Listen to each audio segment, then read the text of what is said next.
चलिए बात करते हैं बेंगलुरु में हुई इस दिल दहला देने वाली घटना के बारे में, जहां पे एक 29 वर्षीय महिला का इतना बुरी तरीके से मर्डर किया गया है कि वो सुन के आपकी रूह कांप जाएगी।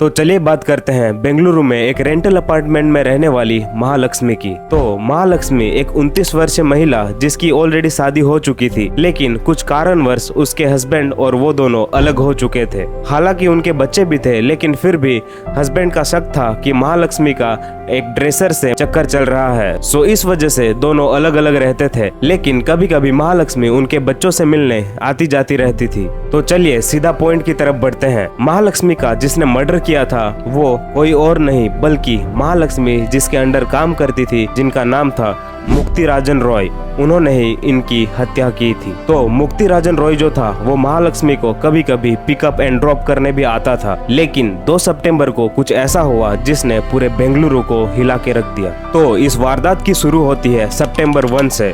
सितंबर 1 को महालक्ष्मी जॉब पे नहीं गई थी और उनके साथ ही साथ सितंबर 1 को मुक्ति राजन भी जॉब पे नहीं गए थे। तो सितंबर 1 से दोनों ही एक साथ थे ये माना जाता है, लेकिन ये जो मर्डर हुआ वो हुआ सितंबर 2 के रात को। तो उस दिन मतलब 2 सितंबर को उन दोनों के बीच झगड़ा हुआ और उस झगड़े ने देखते ही देखते ऐसा मोड़ लिया कि किसी ने सोचा भी नहीं होगा। तो मुक्ति रंजन जिन्होंने महालक्ष्मी का मर्डर किया था वो 15 दिनों तक किसी को पता नहीं चला, लेकिन महालक्ष्मी की माँ महालक्ष्मी को कॉल करती रहती थी, लेकिन फिर भी उनका कॉल कोई रिसीव नहीं करता था और थोड़े दिनों के बाद उनका कॉल स्विच ऑफ आने लगा। तो ऑलरेडी उसके मॉम ने पुलिस में कंप्लेन कर दी थी और पुलिस इस मामले के जांच में पहले से लग गई थी।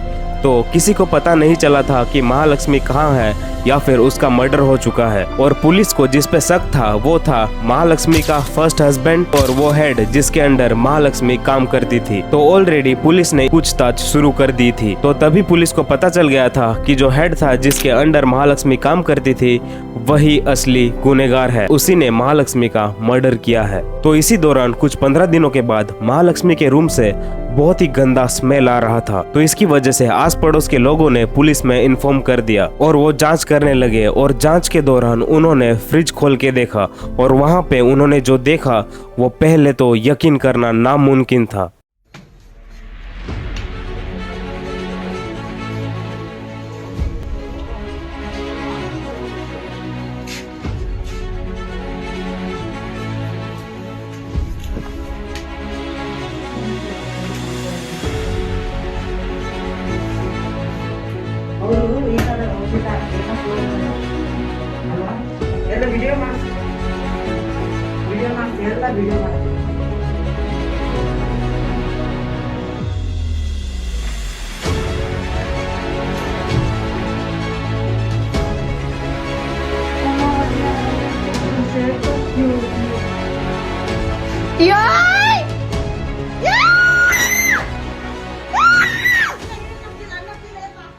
क्योंकि उस फ्रिज में उस महालक्ष्मी के 59 टुकड़े करके, मतलब महालक्ष्मी को 59 पीसेस में कट करके उस फ्रिज में रखा गया था। और फ्रिज फंक्शनल होने की वजह से इतने दिनों तक किसी को पता भी नहीं चला और ना ही तो वहां से smell I.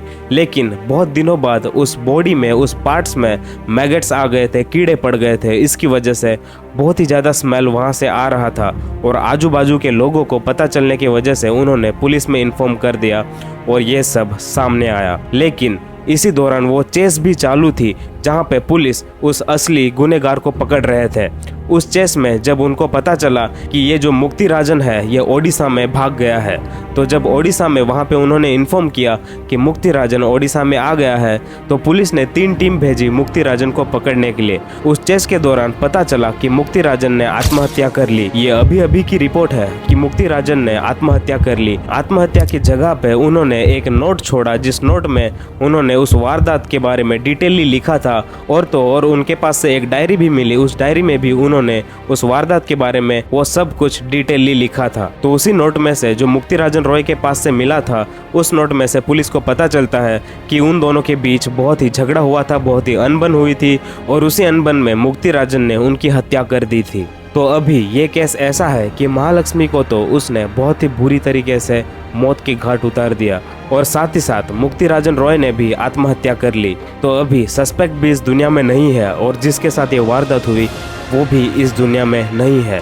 So this case is going nowhere. तो हम तो यही आशा करते हैं कि महालक्ष्मी के मॉम डैड को, भाई बहन को, सबको शांति मिले। तो अगर इस केस का कुछ भी फर्दर अपडेट आता है तो वो मैं आपको देते रहूँगा। सो आज की वीडियो में इतना ही। Till then, bye bye, take care, piece.